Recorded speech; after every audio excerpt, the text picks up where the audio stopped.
I am Nicole Kreitz with Holly Bock, live from the First Alert desk in our Arizona Family Newsroom. And we're talking about a story that, Holly, you've been working on for several weeks now. Yeah. An Arizona Family Investigates piece on assaults that are happening at our state hospital. You found some pretty concerning statistics. Yeah, I mean, it's a hospital where this is mainly for the mentally ill. So we know that assault numbers, they're going to happen, right? It's not going to be ever no assaults that are happening here at the hospital. But it is an alarming number for sure. Last year, more than 800 assaults. And when we're looking at these assaults, it's patient on patient and patient on staff. And those aren't even including sexual assaults. And so that number is a little bit higher if we were to include that. So it's a problem. You know, that's more than 2 a day assaults happening, and that's unwanted touching, physical contact, things along those lines. And now it's risen to the point where we've had some things that have made national news, even some of the workers getting held hostage in recent years. But Holly takes us on a look back and a look forward at what some state lawmakers are now pushing to do to make things a little bit safer. Let's take a listen. Phoenix Police, how can I help you? I was assaulted at work. It's been an unusually violent facility. The Arizona State Hospital, or ASH, is home to some of the sickest patients in the state's mental health system. But time and time again, it's proven to be dangerous. For the first time, we are getting a better idea of what's going on inside of these hospital walls. No one goes to work and expects to be permanently disabled. Arizona's Family Investigates obtained security video inside of the hospital of a patient attacking a staff member. You can see a patient walking toward the employee, lunging at them and throwing a punch as they fall to the ground. I was very caught off guard by what happened. The now former employee rushed to the hospital, ER doctors admitting them for a CT scan, revealing fractures and a broken finger that required surgery to fix. It is still traumatizing to this day. This is just one of hundreds of incidents happening at the hospital. Annual reports from the last 6 years reveal there have been more than 500 assaults each year. ASH defines assault as unwanted touching or other physical contact. Last year, that number spiking to more than 800 assaults. That's more than 2 a day. Beyond assaults, in 2019, there was a homicide. In 2021, 2 patient suicides within 1 month. And 1 year later, patients barricaded staff and tried to use medical equipment as weapons toward them. What is it going to take for change? Attorney Holly Giesel, who represents patients and staff at the hospital, says those incidents have not shown up in public inspection reports. None of these have been written up in the form of any sort of disciplinary action, corrective action, or consequences for either the leadership of the hospital or the involved employees. So how is that possible, and why does this keep happening? The hospital falls under the Arizona Department of Health Services. This means the same agency both runs and regulates the hospital here at 24th Street and Van Buren. Some say there's a lack of oversight and independence here. In a statement, Arizona DHS says they cannot comment directly on those cases, but says when a reportable incident occurs, ASH will notify the appropriate agencies, and the department's Bureau of Medical Facilities Licensing may make an unannounced visit to investigate the matter and review the hospital's adherence to rules, regulations, standards, and policies. Now state lawmakers are getting involved. We're continually going to be able to know and get the knowledge we need to see what's happening there and fix this place up. State Senator David Gowan, a Republican who represents the Southeast Valley, is behind legislation that would create a 5-person independent board to oversee the hospital. This would remove it from DHS control. And then when you find out that it's the Department of Health Services actually license them, but it also places in the staff and the leadership and so on, it just doesn't seem right. That measure now heads to Arizona House lawmakers. The former employee believes it's the only way to keep patients and staff safe. I mean, I think it's okay to say, hey, let's fix this. Something's not right. These are human beings. They deserve better. Wow. It's really interesting to get the backstory on how many assaults. Like you said, it could be anything simple, unwanted touching, or something to physical threats of violence, and also homicides, attacks on staffers, and stuff like that. And it's interesting to see what a conflict of interest the state has if they're supposed to be running and regulating themselves. That seems like an impossible task. So what are other states doing? Yeah, so that's what we want to look into, right? We have these numbers from Arizona specifically. We want to see how that compares to, let's say, California, New Mexico, Colorado. Sure. That's something we're going to be working on in the future. In the meantime, we have a state senator, David Gowan, who represents the Southeast Valley here. And he just says, you know, it's not right to have the same agency both running and regulating. They're doing the staffing for it. He just says that's not right. That's how some of the lawmakers feel. So he created this bill, 1710, Senate Bill 1710. He created it last year, actually. Did not pass under Governor Ducey. And this year it has passed through the Senate. Now it goes to the House. So it will be interesting to see what happens. This bill would basically create this governing board. It would be 5 people, and it would remove the state hospital from DHS, and it would be 5 people with a behavioral health background that are going into the hospital and seeing how can we improve. They're looking at these deficiencies like the suicides, like the homicide, and saying what went wrong here, and then translating that information to the right people.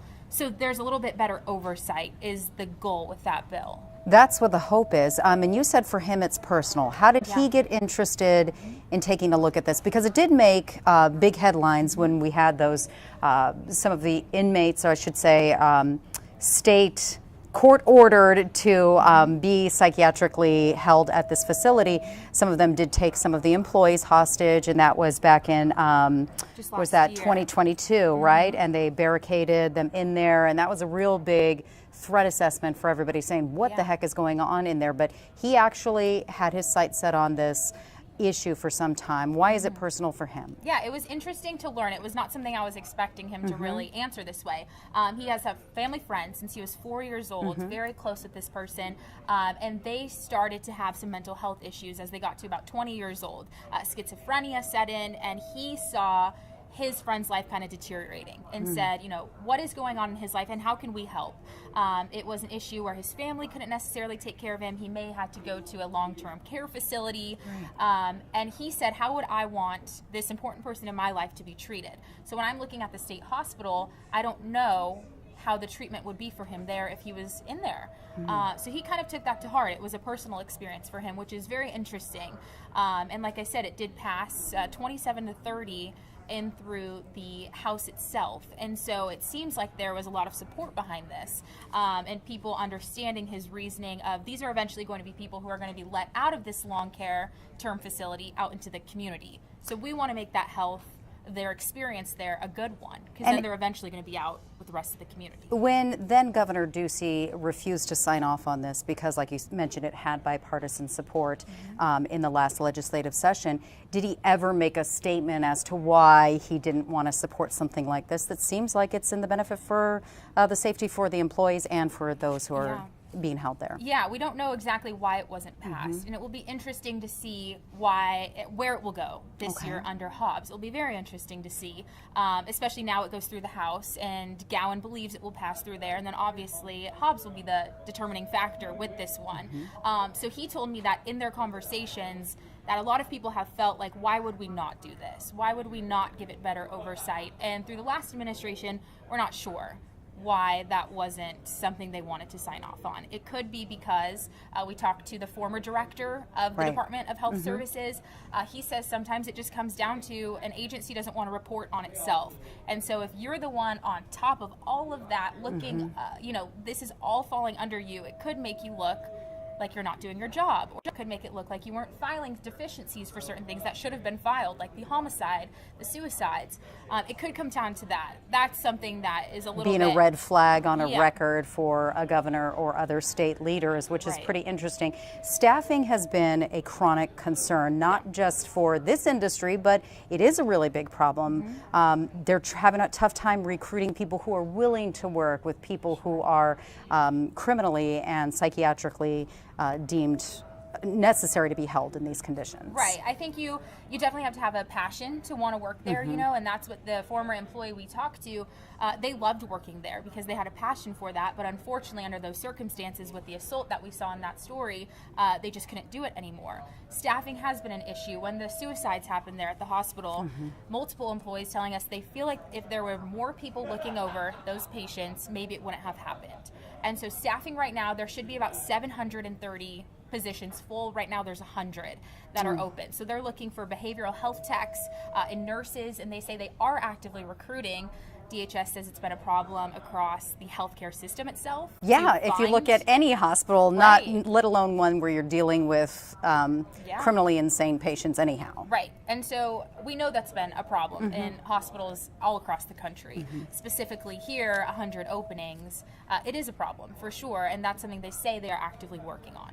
So in that statement from the CEO, he mentioned that when they get complaints, they can self-report to these regulatory agencies, but again, it's under a tier of their own structure. So the Joint Commission, for instance, gives them their licensing, which does not require any site surveys. So in the last couple of years, there have been less than a dozen site surveys with very minimal, like maybe less than a dozen citations, but it's mostly for staffing and for training, and also not itemizing, like you pointed out in your report, not naming anyone. So there's nobody who's being really held ever accountable at the administrative level to make any changes. And that's the goal behind that bill, is to have those 5 people go in and say, who was involved in this? How did this happen? What led up to this event? We talked to an attorney who we heard from in that story. She's represented over 20 patients and staff.